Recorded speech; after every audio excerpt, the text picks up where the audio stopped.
Several US states sued Google on Monday over what they call deceptive practices in location tracking. Texas, Indiana, Washington State, and the District of Columbia all accuse the tech giant of invading users' privacy. The bipartisan suit accuses Google of falsely leading customers to believe that changing their account and device settings would allow them to protect their privacy. But instead, the suit alleges, Google continues to systematically surveil its customers and profits from their data. Google has been quick to respond. Spokesperson Jose Castaneda said the case was based on inaccurate claims and outdated assertions. He added, quote, "We have always built privacy features into our products and provided robust controls for location data. We will vigorously defend ourselves and set the record straight."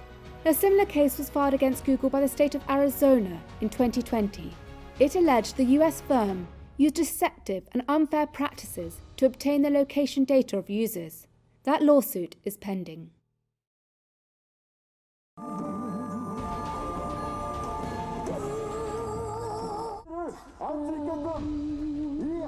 월세가 밀려서 명도 소송을 당하게 되고 직원들은 I haven't been able to pay monthly rent, so I'm facing an eviction suit and had to fire employees. I have no life. I'm standing on the edge of a cliff and must do something. I even thought about dying, but there's nothing I could do after I die. 죽을 마음도 있었어요. 진짜 죽어버릴까 하는 생각. So I decided to do everything I can and came here to shave my head. 그냥 할 수 있는 모든 걸 하자 해서 삭발을 결심했습니다.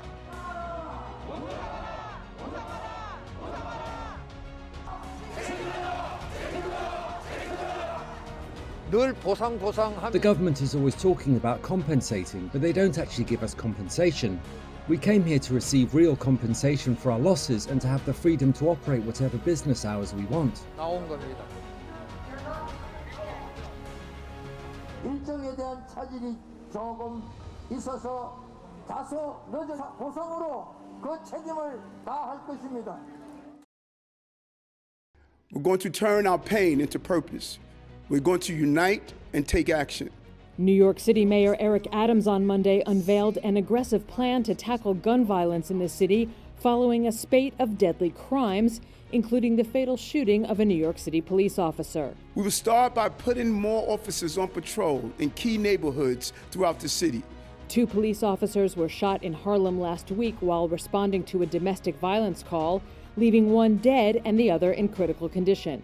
It was one of several violent incidents since Adams was sworn in on January 1st. Others include an 11-month-old baby shot in the face by a stray bullet, a 19-year-old Burger King worker killed during a robbery, and a 40-year-old woman who plunged to her death after being pushed onto subway tracks by a homeless man.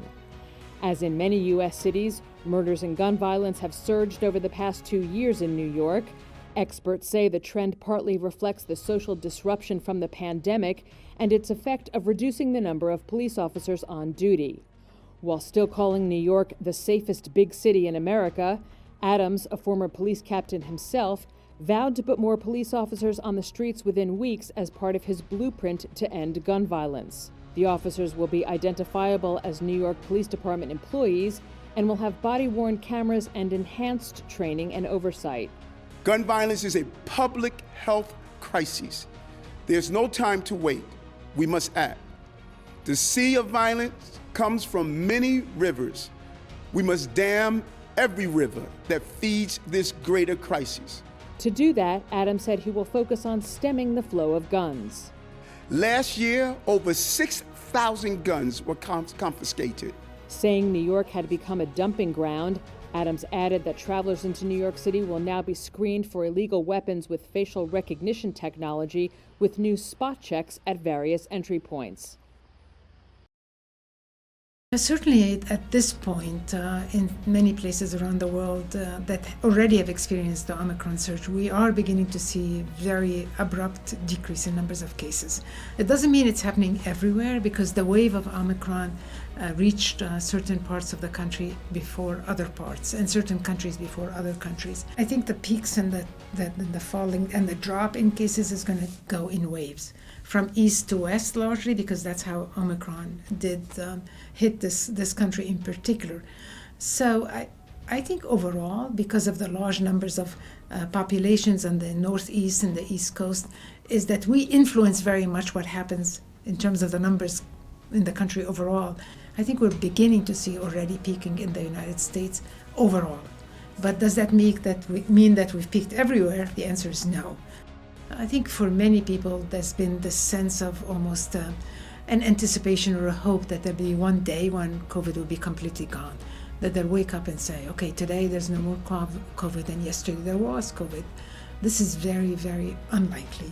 I think it's a little bit premature to now change abruptly behaviors. I think what we should do is continue to do what makes sense. And by that I mean, obviously, is wearing masks indoors in any public setting. That's very important.